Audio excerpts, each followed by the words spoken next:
on va aborder la nouvelle table ronde de régulation et financement de financement. Donc, je demande à Agnès Audier de venir sur la tribune. Stéphane Lassignardi est président d'Habifrance aussi. Franck Van Lennep et Valérie Paris.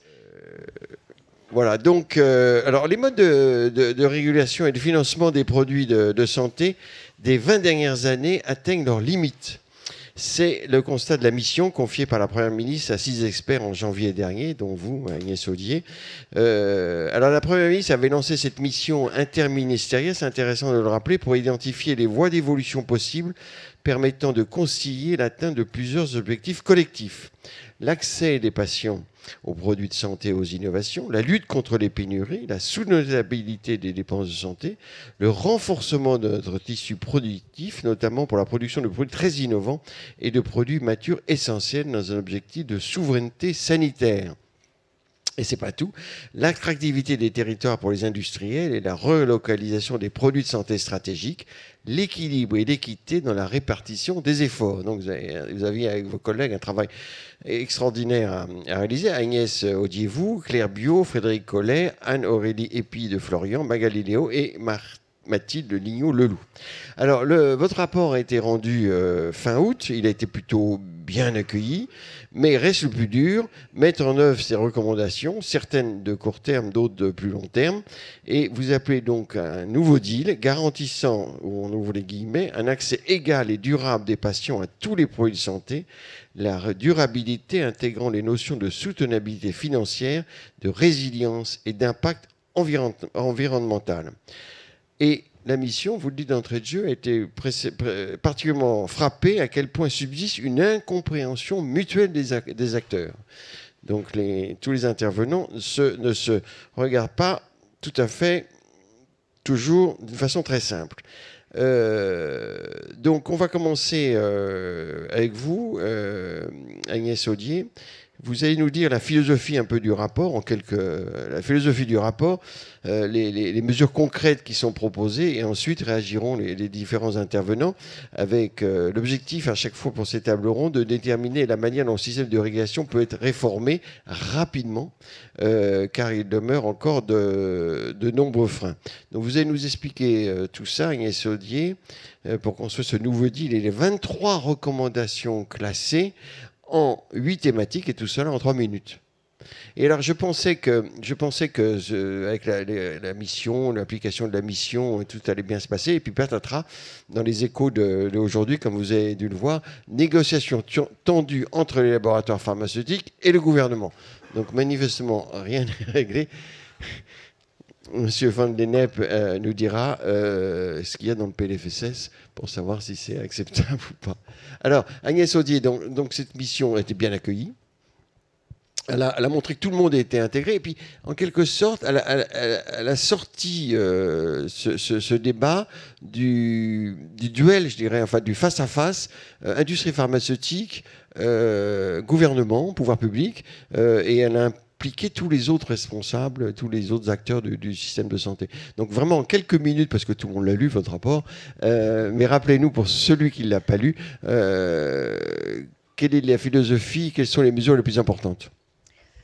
Merci. Le rapport, la mission, elle est née d'une crise qui avait lieu à peu près à cette époque de l'année dernière, parce que dans le PLFSS, un des critères financiers qui s'appelle M, qui définit en gros l'enveloppe de remboursement des produits de santé en mettant des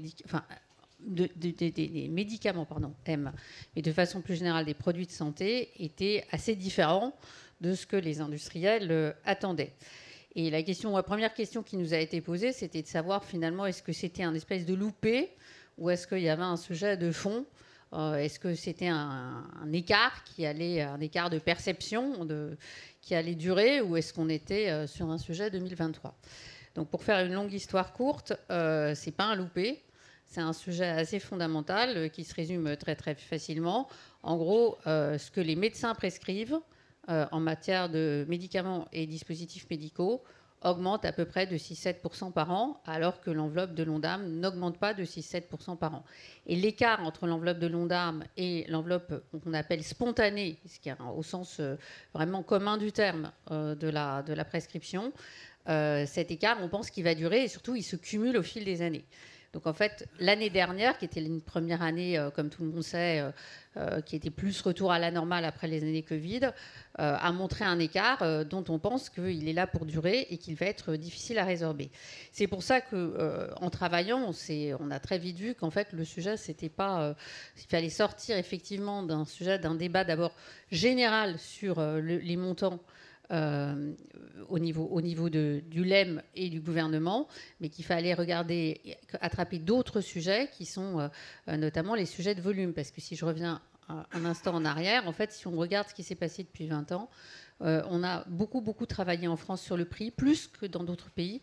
On a plus financé l'innovation par la baisse des prix des médicaments matures. Et aujourd'hui, comparé à d'autres pays aussi, on a de la marge potentiellement sur les volumes. Les volumes, c'est quoi? C'est de la bonne prescription, c'est des volumes au sens banal du terme. Mais le problème, c'est que pour attraper ces sujets de bonne prescription et de volume, on ne peut pas rester au niveau général, parce que les volumes les produits de la liste en sus en oncologie, ça n'a à peu près rien à voir avec le Doliprane, qui n'a rien à voir avec les pacemakers, qui n'ont rien à voir avec les thérapies géniques, etc. Et donc, ce que dit le rapport, c'est qu'il faut redescendre finalement dans quelque chose de plus fin, parce que c'est là qu'on va pouvoir aller vers de la pertinence des soins, de la pertinence des prescriptions, on va avoir des volumes. Il va falloir se mettre autour de la table, non pas seulement entre l'État et les industriels pour parler du prix, mais bien parler des volumes, donc parler avec les patients, les associations de patients, les prescripteurs évidemment, parce qu'à la fin de la journée, les ordonnances, c'est les médecins qui prescrivent, ce n'est pas les industriels qui signent les ordonnances. Et donc, il va falloir travailler avec les médecins, les experts. Il va falloir travailler aussi avec les établissements de soins, les financeurs, les complémentaires. Il va falloir reparler des parcours, etc. Tous les sujets en fait que vous abordez dans les journées. Mais justement, on ne peut pas dissocier les produits de santé du reste. Voilà. Et agir sur les volumes, ça prend beaucoup plus de temps parce que vous voyez, c'est dispersé et puis c'est des comportements que de baisser un prix.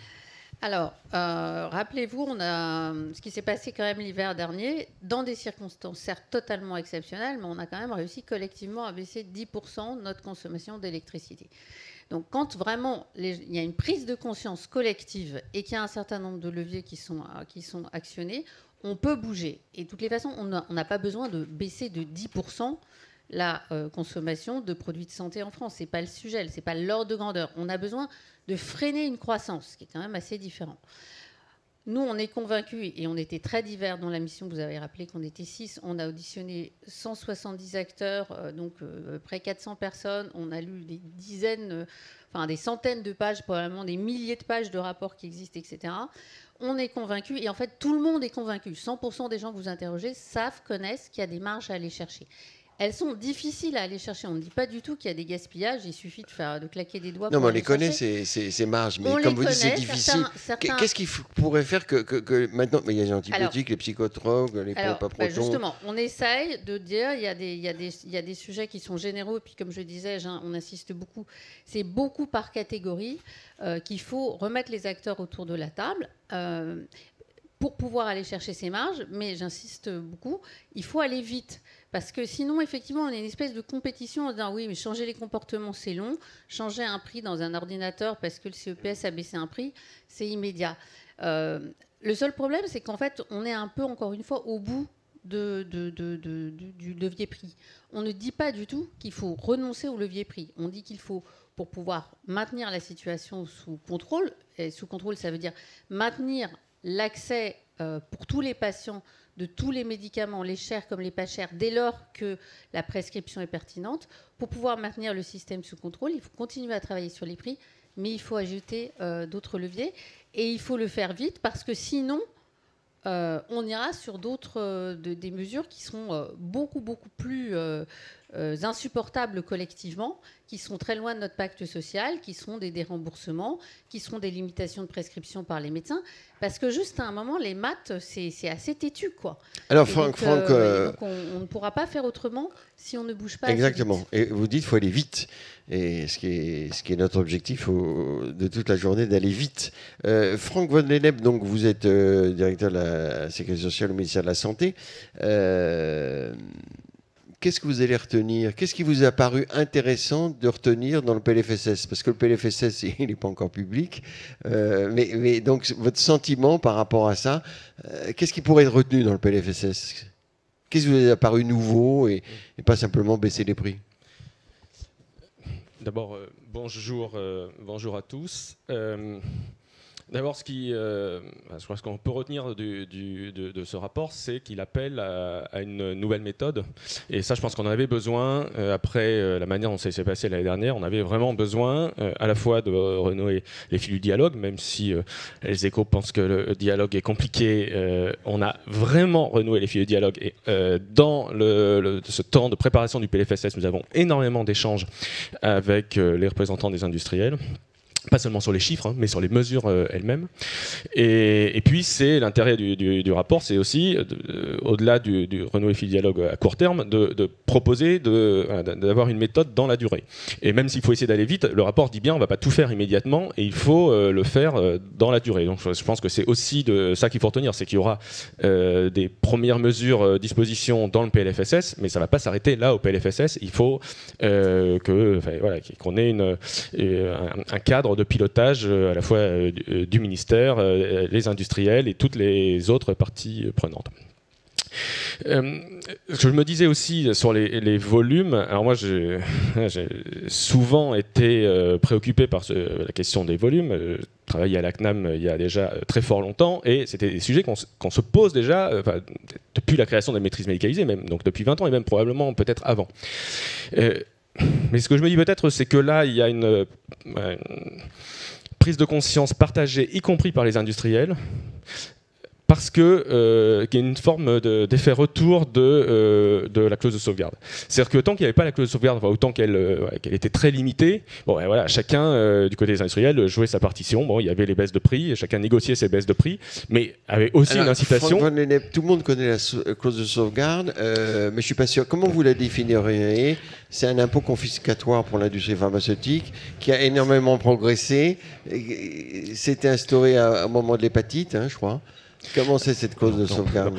Mais alors, définissez-nous la clause de sauvegarde. Alors, la clause de sauvegarde, c'est un montant de dépenses au-delà duquel les industriels doivent rendre, non pas tout, mais une partie de ce qui dépasse. Donc c'est en fait une manière de plafonner en partie le montant des remboursements, donc des dépenses de l'assurance maladie. Donc il y a d'autres outils pour modérer les dépenses, notamment les baisses de prix, mais les baisses de prix peuvent ne pas suffire, et donc ensuite, le gouvernement, le Parlement disent au-delà de temps, on ne verra pas plus payer, en tout cas on ne va plus payer à 100%, on n'en paiera plus qu'une petite partie. Ce qui fait que ensuite, ce qui dépasse est remboursé par tous les labos, au prorata de leur chiffre d'affaires, mais globalement, mais par tout le monde. Et vous disiez, c'est une prise de conscience. Et donc, la prise de conscience, c'est en fait les laboratoires ne peuvent plus se dire, moi, j'ai ma politique à moi avec mes négociations de prix avec le CPS, mais par ailleurs, je suis sur le marché, j'essaie aussi d'accroître mes volumes. C'est-à-dire qu'en fait, les actions de chacun pour accroître les volumes, de toute façon, vont se retrouver dans les dépenses totales et être repris par la clause de sauvegarde. Donc, on a, moi, je retiens vraiment qu'on a deux enjeux. On a à la fois l'enjeu, et ce que Agnès a dit, on a à la fois l'enjeu sur la clause de sauvegarde, c'est-à-dire sur le montant de ce qui est rendu après. Et donc là, je ne vais pas donner aujourd'hui ce que seront les chiffres du PLFSS, c'est encore trop tôt. Mais on sait qu'on a un enjeu d'arrêter l'effet boule de neige, d'enrayer cet effet boule de neige. Donc de plafonner la clause de sauvegarde, c'est son rendement en fait. Donc ce que rendent les laboratoires pharmaceutiques, c'était très peu il y a quelques années. C'était en 2021 un peu moins de 700 millions. C'était peut-être un peu plus d'1 milliard en 2022.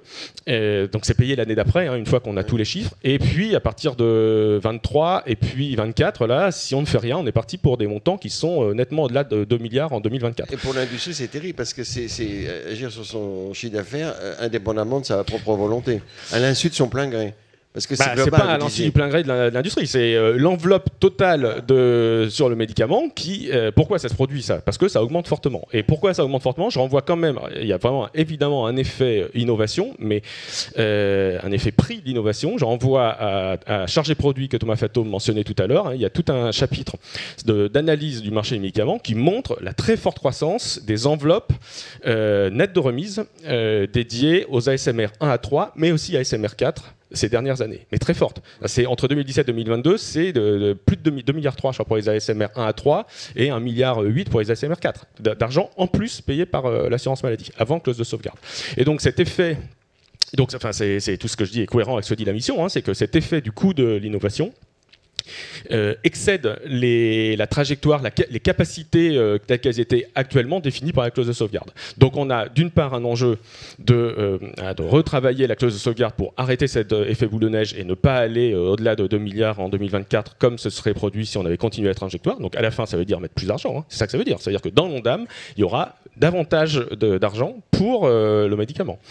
Et ça, puis c'est un scoop ou pas ça a été en tout cas, dès lors qu'on dit qu'on veut enrayer la clause de sauvegarde et qu'on ne veut pas aller au plus de 2 milliards, ça veut dire qu'il faut plus d'argent.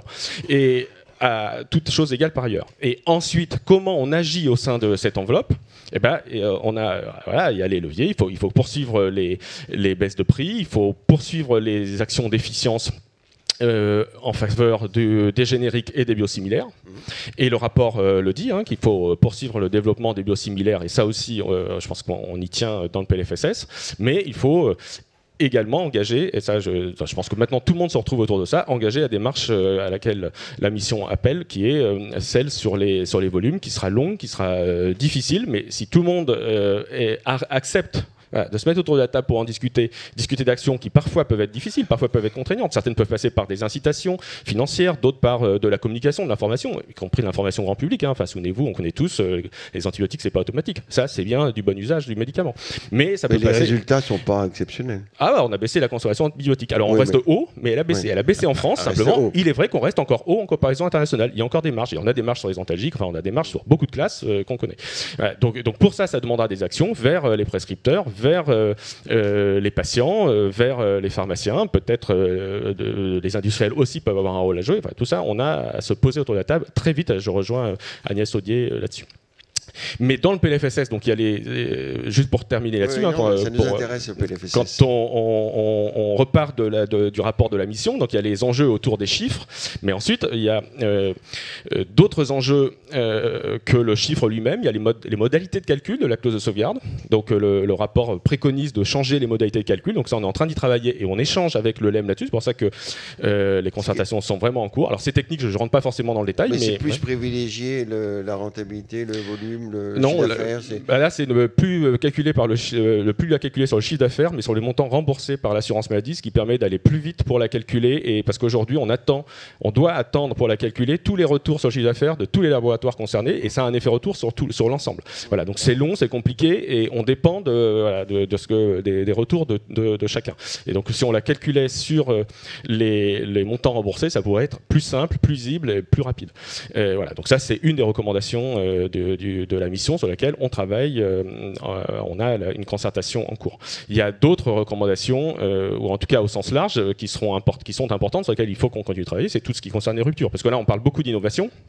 Mais il y a aussi évidemment toutes les ruptures d'approvisionnement qui sont au moins autant la priorité des Français que l'accès à l'innovation. Là aussi, l'assurance maladie va mettre plus d'argent pour éviter les ruptures, payer plus cher l'amoxicilline. Alors il y a d'une part je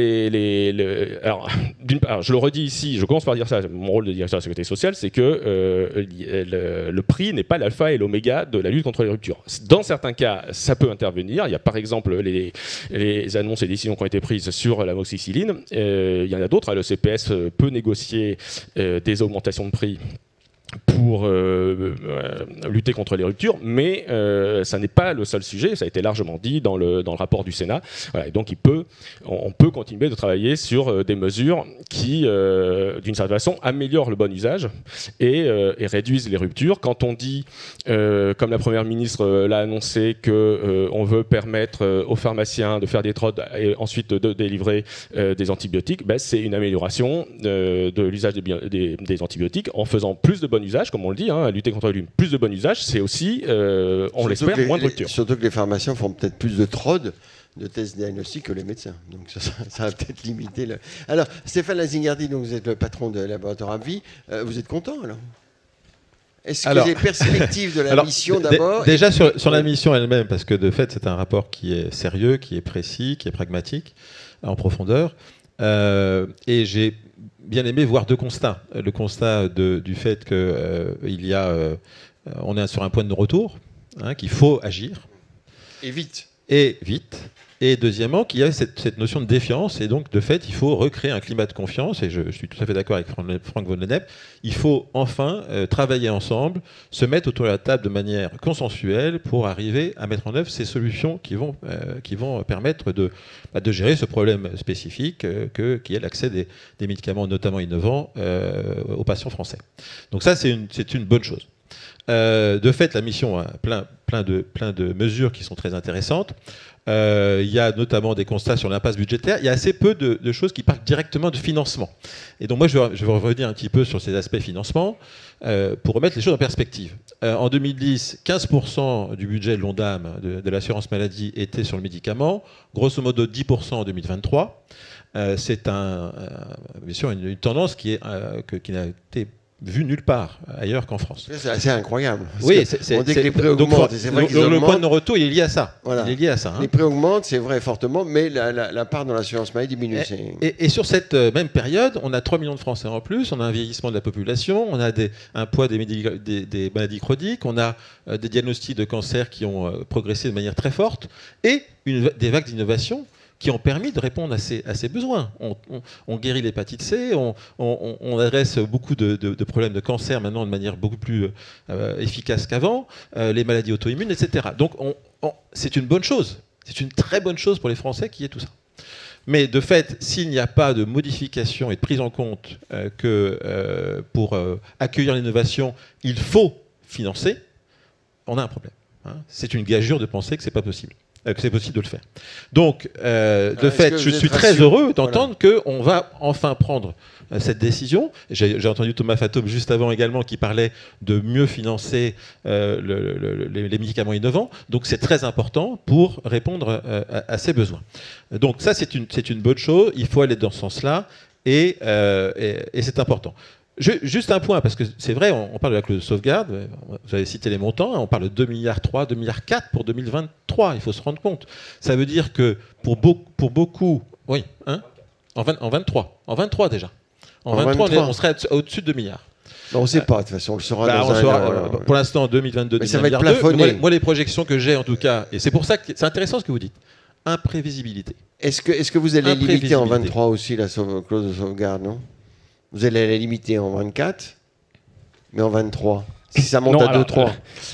Moi, d'abord, encore une fois, je ne réponds pas sur les chiffres du PLFSS, c'est trop tôt. Je dis juste que l'objectif, c'est d'enrayer cet effet boule de neige. Voilà, à horizon 24, c'est d'enrayer cet effet boule de neige. Ensuite, à quel montant et voilà, ce qui se passera en 23-24, ça, normalement, c'est dans les 2 semaines qui viennent, la présentation du PLFSS. Mais pour revenir, donc imprévisibilité, puisque déjà, 2 milliards, moi, c'est sur cette base-là que je présente à mon siège social la réalité de la situation en France.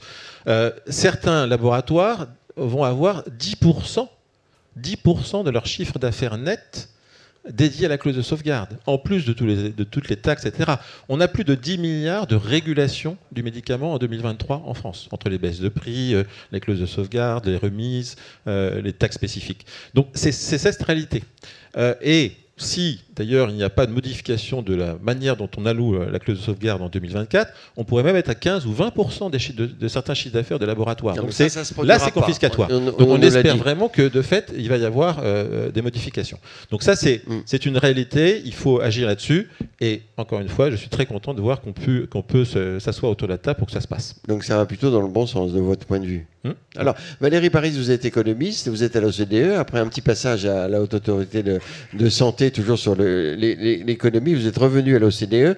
Là, c'est une discussion très franco-française, bien évidemment. Les systèmes sont très différents, c'est pour ça c'est difficile de faire des comparaisons d'un pays à l'autre. Mais est-ce que, vu de votre point de vue de l'OCDE, ces comparaisons internationales, est-ce que ces négociations sur le prix, partout pareil, difficile? Aux États-Unis, on a vu que ça se durcissait un petit peu, mais en Allemagne, est-ce que c'est pas plus simple? Est-ce que c'est pas plus profitable? Quel est votre regard par rapport à la discussion franco-française d'aujourd'hui? Alors, les États-Unis ont annoncé leur intention de commencer à réguler les prix des médicaments payés par Medicare. Ils vont commencer par 10 médicaments en 2026. C'est quand même un système qui est complètement éloigné de tout ce que fait le reste du monde. Ailleurs, en Allemagne, il y a eu en 2022 une nouvelle loi avec un pacte de stabilisation pour assurer le financement des caisses d'assurance maladie qui commencent à se sentir moins bien. Et cette loi, ce qu'elle fait, c'est qu'elle revient sur un certain nombre d'avantages dont bénéficiaient les laboratoires pharmaceutiques et les produits innovants en particulier.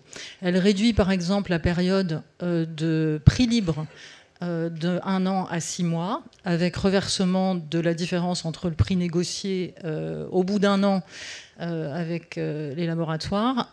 Donc la différence entre ce prix, qui parfois est 30%, 60%, enfin bien inférieur au prix initialement fixé par les laboratoires. Donc cette période est diminuée. Et puis toutes les modalités de fixation des prix en fonction du bénéfice thérapeutique ajouté, l'équivalent de notre ASMR, sont aussi révisés pour être plus stricts et plus contraignants. C'est-à-dire que l'Allemagne, qui jusqu'à maintenant pariait sur des prix assez libres pour les médicaments innovants, a resserré les contraintes, tout simplement parce qu'elle aussi rencontre des problèmes dans son budget. Donc les laboratoires ne sont pas très contents non plus là-bas. Parfois, ils quittent le marché avec leurs médicaments. Au Royaume-Uni, il y a aussi un équivalent de la clause de sauvegarde, avec une croissance de l'enveloppe globale sur le remboursable qui est prévue à 2% par an pour plusieurs années. Et là aussi, les remises type clause de sauvegarde, c'est-à-dire ce que doit rembourser tout le monde à la fin, a énormément augmenté dans les 3 dernières années. Et certains laboratoires ont annoncé leur volonté de quitter l'accord cadre, l'équivalent de notre accord cadre au Royaume-Uni. Donc il y a des tensions un peu partout. Il y a des tensions partout, et il y a des tensions parce qu'il y a un vrai problème structurel de fond partout.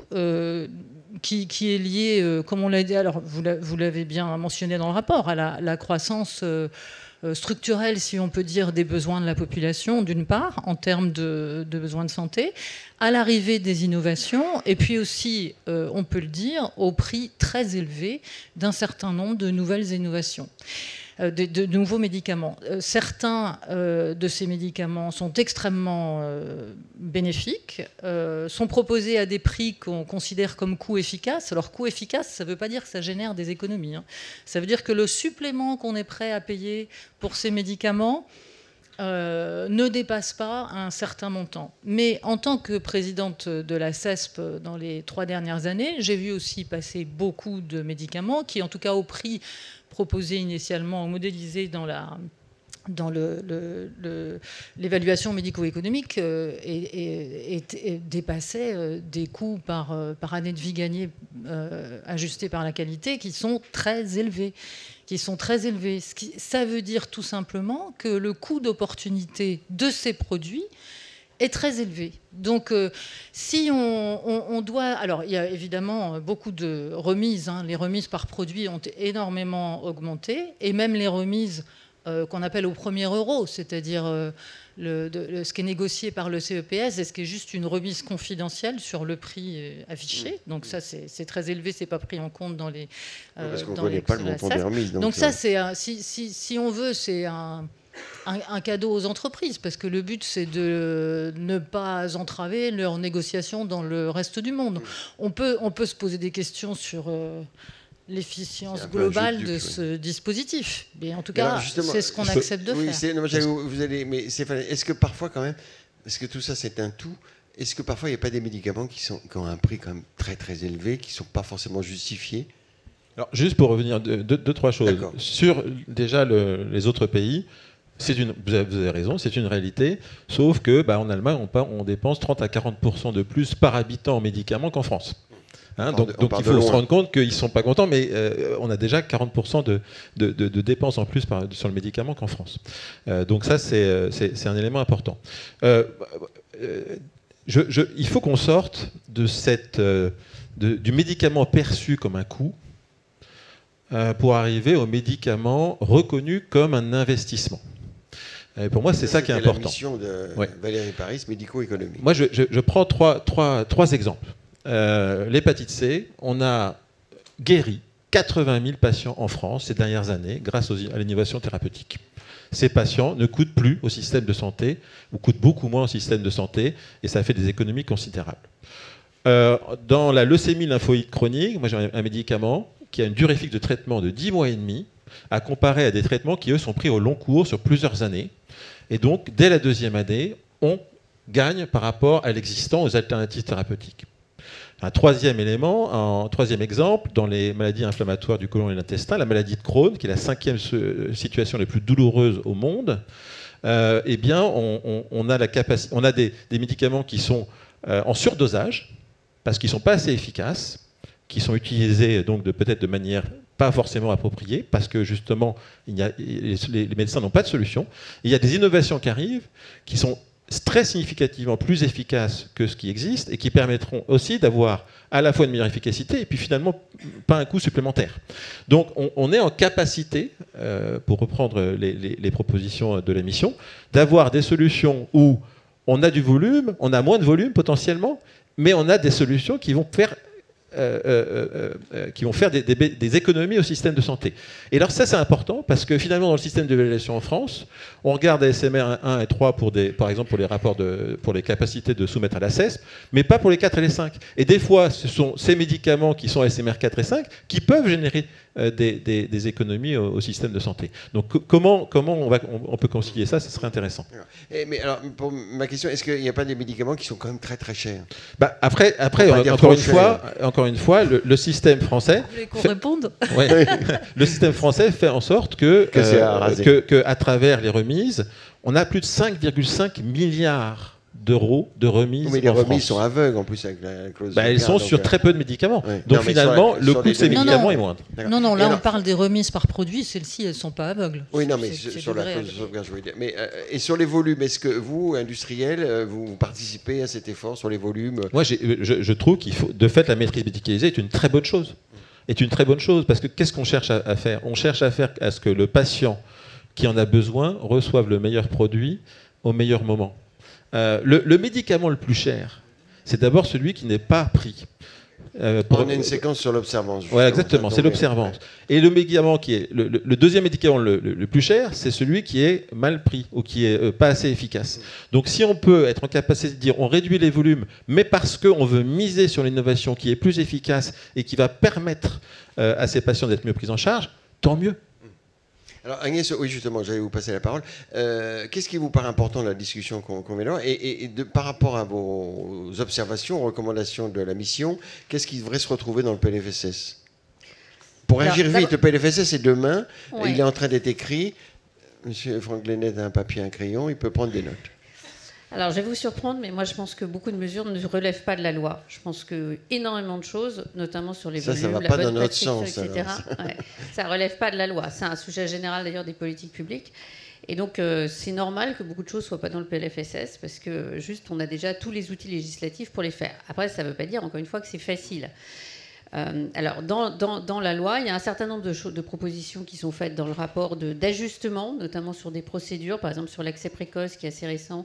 On voit qu'il y a des choses qui ne marchent pas très bien, donc on pense qu'il y a des ajustements. Et puis dans le New Deal global qu'on propose, mais Franck Van Lennep l'a dit, il y a un sujet financier sur cette enveloppe M, son équivalent pour le dispositif médical. Voilà, si on veut que tous les acteurs bougent, il faut qu'à un moment, effectivement, il y ait aussi, du point de vue financier, un certain nombre de bouger. Mais pour moi, 90% de ce qu'on propose ne relève pas de la loi. Il faut simplement qu'effectivement le cadre général le permette. Alors après, je voudrais revenir sur le mot innovation, parce qu'en fait, on est dans une situation en France, je trouve, où finalement, on voit les effets, en tout cas en termes de prix de l'innovation, les effets à la hausse. On a probablement sous-travaillé les leviers de qu'est-ce que l'innovation peut faire pour permettre de mettre le système un peu sous contrôle d'un point de vue financier. Et comme par ailleurs, je suis ambassadeur France 2030 et impliquée dans les débats sur comment on utilise l'argent, ça me frappe. C'est-à-dire que vous prenez le sujet des logiciels de prescription, par exemple, on a mis beaucoup d'argent dans le cadre du Ségur, mais il reste 1000 sujets, y compris des petits sujets réglementaires, mais aussi des sujets d'organisation, des acteurs, etc., pour que finalement les logiciels soient vraiment bien utilisés, utilisables par les généralistes. Mais il y a aussi la même chose, l'équivalent à l'hôpital. Si on regarde le sujet des imprimantes 3D, des impressions 3D, on pourrait faire un certain nombre de choses en dispositif médical pour ne pas avoir des stocks à l'hôpital, mais fabriqués à la demande, par exemple en pédiatrie, où il faut avoir toutes les tailles de tout un tas de choses qu'on pourrait avoir en 3D. Et puis il y a évidemment le sujet des données et de l'évaluation. Alors une des propositions qu'on fait dans le rapport, qui est peut-être extrêmement violente pour certains industriels, c'est de dire il faut qu'on développe massivement les données environnementales, et on est vraiment un pays où on a tout pour le faire, et ça permet des réévaluations. Mais là aussi, ça suppose des changements, ça suppose d'avoir des essais cliniques à promotion académique, donc ça suppose que les hôpitaux s'organisent pour le faire. On a des sujets de financement, là aussi, on a des sujets, c'est la table ronde d'avant, de recrutement des arcs et des techs. Tout est compliqué, mais c'est pas parce que c'est compliqué qu'on ne peut pas le faire, parce que si on ne le fait pas, on ne va pas y arriver, on ne va pas boucler. Donc on est bien obligé d'attraper ces sujets dans leur complexité. Mais nous, on est vraiment convaincus dans les 6 de la mission qu'il faut vraiment qu'on attrape, qu'on se dise finalement, qu'est-ce que l'innovation peut apporter qui va permettre justement de rendre soutenable le système et de payer les innovations exceptionnelles qui sauvent des malades. Après, il faut négocier les prix, il faut négocier la pertinence, il faut négocier plein de choses. Mais à la fin de la journée, et pour moi, c'est vraiment clé qu'on ne l'oublie jamais, on a gagné 10 ans d'espérance de vie en 50 ans. C'est juste incroyable au sens étymologique du terme, au premier sens du terme. C'est incroyable, c'est permis quand même essentiellement par des dispositifs médicaux et des médicaments. C'est permis en amont par une recherche scientifique, des essais cliniques de toutes les phases, etc., qui permettent à la fin de la journée de mettre ces médicaments et ces dispositifs médicaux sur le marché.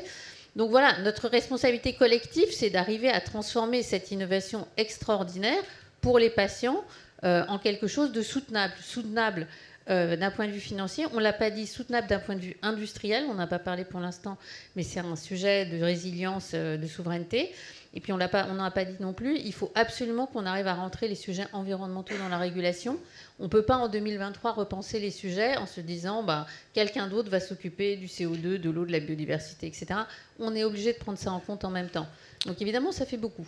Oui, ça fait beaucoup, mais c'est justement un New Deal, c'est comme vous avez intitulé votre rapport. Alors, on va conclure, chacun va faire un tour de table sur par rapport à ce New Deal, parce qu'on voit bien que les mesures, il n'y a pas besoin de la loi, vous dites, mais c'est diffus, c'est atomisé, c'est convaincre les gens, trouver de nouvelles organisations dans les hôpitaux pour les données de santé, c'est très complexe. Alors, ce dernier tour de table, qu'est-ce qui est important pour avancer sur ce New Deal, baisser la pression, Valérie Paris, quel est le levier qu'il faut agir pour que cette mission reste pas lettre morte? Alors, peut-être 2-3 points. La première chose, c'est que peut-être au moment de convenir des enveloppes qu'on dédie aux médicaments, il faudrait se mettre d'accord sur les besoins et regarder ce qui arrive, de manière à avoir un avis le plus éclairé possible, un diagnostic partagé, si possible, sur ce qui arrive. Ce qui n'empêche que tout ça devra tenir dans l'ONDAM, qui lui aussi, idéalement, devrait se baser sur les mêmes éléments, c'est-à-dire de quoi on a besoin et qu'est-ce qu'il faudrait, et qui est quand même mais la mission dit qu'il y a une contraint. incertitude sur le coût de l'innovation à venir. C'est vrai qu'on a une très mauvaise vision, vous le dites dans votre rapport. Oui, mais d'une certaine façon, on peut aussi un peu le contrôler, ce coût. Je veux dire, on n'est pas obligé d'accepter n'importe quel prix. Enfin, je veux dire, on peut avoir un levier sur ce coût. Sur toute la question des chaînes d'approvisionnement, on travaille beaucoup en ce moment à l'OCDE sur le sujet, aussi bien pour le médicament que le dispositif médical. Il me semble qu'il faut vraiment regarder au cas par cas quel est le diagnostic, parce que l'idée générale, si vous voulez, c'est de mieux diversifier les sources d'approvisionnement. c'est relocaliser, c'est évidemment important en France, en Europe, etc. Mais ça doit être vu comme une addition, si vous voulez, à l'ensemble de la chaîne d'approvisionnement. Pas comme une source unique, parce que sinon on reproduit le risque. On peut aussi avoir des inondations, des incendies, enfin je veux dire toutes sortes de choses qui ont été la cause de sources d'approvisionnement. Quant au prix, le prix qu'on paye en France, c'est qu'un tout petit facteur, si on peut dire, dans des problèmes qui sont en général globaux.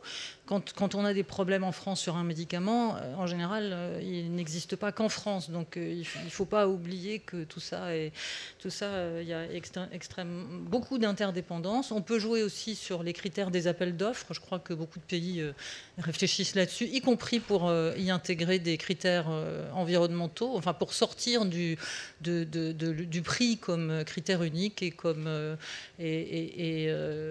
puis éviter de tout donner à un seul producteur pour éviter de se retrouver sans médicaments s'il a des problèmes. Enfin, voilà. Et puis les volumes, évidemment, c'est un objectif louable, mais il faut reconnaître que c'est un peu compliqué. C'est un peu compliqué. Franck Van Lennep, est-ce que vous pensez que le PLFSS cette année va mieux se passer que l'année dernière? Vous me direz, c'est pas difficile, parce que l'année dernière, ça a été une sorte de douche froide pour les industriels du médicament. Là, est-ce que vous pensez que vous allez réussir à être plus dans la concertation? Je sais pas, enfin, ça va être moins brutal?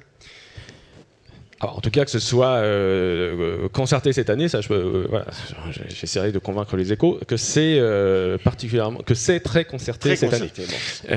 Les mesures seront vraiment concertées. Puis après, voilà, les sujets budgétaires, finances publiques, ça relève des décisions évidemment du gouvernement, de la première ministre. Moi, je sais pas, on verra la semaine prochaine. J'espère que les industriels, au moins, pourront au moins témoigner que c'est une première étape. Même s'ils considèrent que on n'est peut-être pas au bout dès l'année prochaine. Mais de toute façon, c'est un sujet qui va continuer, c'est des questions qui vont continuer de se poser dans la durée, puisque, comme tout le monde le dit, et la mission, la première, ça ne va pas... voilà, la question va continuer ces enveloppes sur l'innovation vont continuer de croître. Et là, je rejoins aussi un peu ce que dit Valérie, mais donc la mission l'a dit, j'ai essayé dans le passé de nouer davantage de partenariats avec le LEM pour essayer de partager ce qu'on appelle l'horizon scanning, c'est-à-dire une vision à moyen terme. Jusqu'ici, j'ai échoué. On a eu la chance d'avoir certains qui, dans leur coin, ont fait ce travail. Le LEM n'a pas joué le jeu, c'est ça que vous dites? Je ne sais pas si je peux dire que ça n'a pas joué le jeu. Ça, c'est un peu, là, ça serait porter une appréciation. Moi, je vais juste constater qu'on n'a pas réussi à construire quelque chose en commun. Et...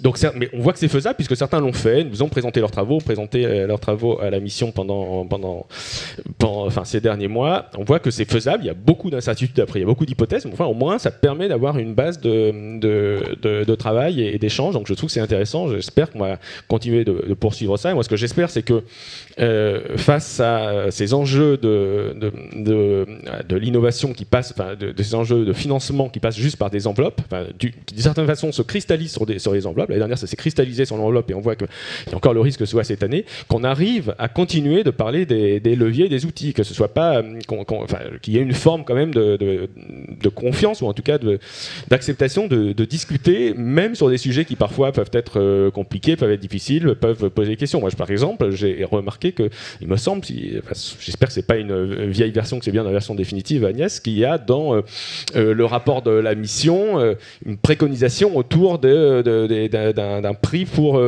par groupe, les jumbo groupes. Et même si je me souviens bien de le tester assez vite. Voilà. Bon, c'est pas forcément une mesure consensuelle pour tout le monde, mais moi je trouve intéressant. C'est pas moi qui l'ai écrit, c'est la mission.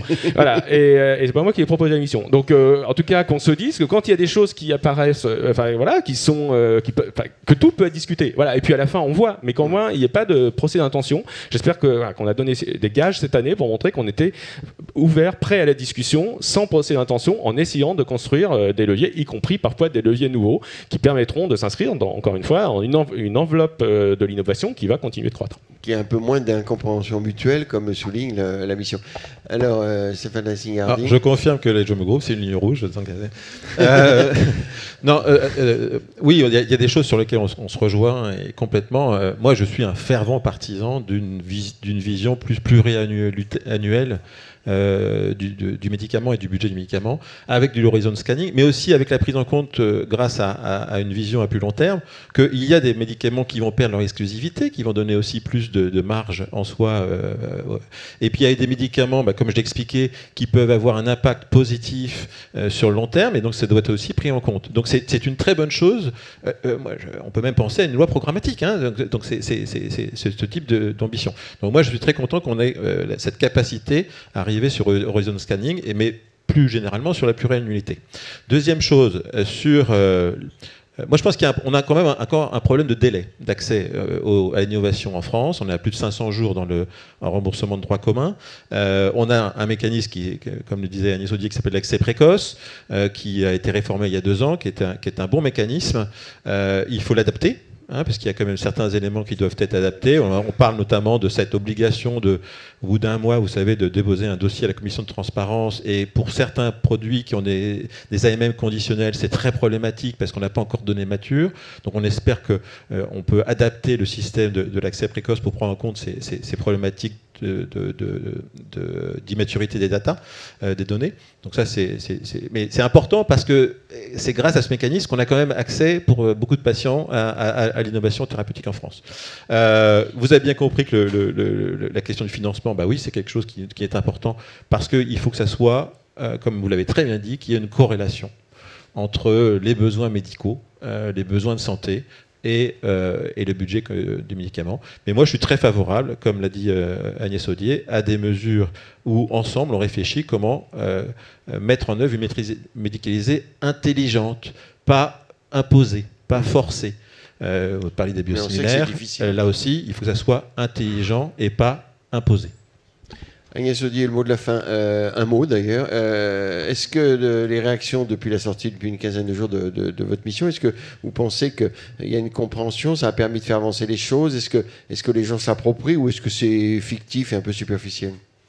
Est-ce que vous pensez... Je ne vais pas vous dire que c'est fictif et un peu superficiel. Non, pas votre mission, mais les réactions. C'est parfois les gens, oui, d'accord, et puis ils pensent le contraire. On a beaucoup travaillé avec les administrations et je les remercie vraiment, et je remercie Franck Ventlenep, la DSS et toutes les équipes. On a travaillé en commun, je pense qu'on a aussi mûri en commun aussi avec le LEM, le SNITEM, France Biotech, le CIDIV, etc. Parce qu'on a quand même échangé beaucoup de données. Le diagnostic qu'on nous avait demandé, qui est au début du rapport, je pense, met des séries, une quarantaine de séries de chiffres en perspective. Et je pense que pas grand monde les avait en tête en même temps. Ça montre, et j'insiste beaucoup là-dessus, mais parce que je pense que c'est important que dans une politique publique comme celle du médicament et des dispositifs médicaux, y a des dimensions extrêmement variées. Il y a des dimensions de santé publique, d'organisation des soins, de financement public, mais il y a aussi encore une fois des sujets industriels, des sujets d'environnement, des sujets territoriaux, etc. Et on a l'obligation, notre constat, c'est qu'on a essayé de simplifier. Et quand on simplifie, au bout d'un moment, on bute sur un certain nombre de sujets. Quand je disais au départ, finalement, on a beaucoup travaillé sur le prix. Et honnêtement, quand on regarde sur la durée, finalement, on a été intelligemment chercher des prix des marges du côté des produits matures pour financer l'innovation. Sauf que là, on est un peu au bout de cette capacité-là, et que ça a beaucoup d'effets secondaires très problématiques, notamment d'un point de vue industriel, d'un point de vue accès aux médicaments, etc. Donc, moi, j'ai l'impression qu'on a mûri ensemble. Et donc, oui, c'est complexe, ce qui reste à faire, mais c'est pas parce que c'est complexe qu'il faut pas le faire. C'est juste l'inverse. C'est que, en tout cas, nous, on a beaucoup écouté, personne ne nous a trouvé des solutions plus simples. C'est pour ça qu'on s'est lancé. Mais l'accueil de votre mission, de votre rapport, est plutôt bon. Donc, chacun s'est approprié. Les gens sont en train de le digérer. J'espère qu'il est bon. Et ça prend du temps. On a plutôt des retours sympathiques comme aujourd'hui. Merci. Merci mesdames, merci messieurs. On va passer au temps suivant. Merci beaucoup. Merci.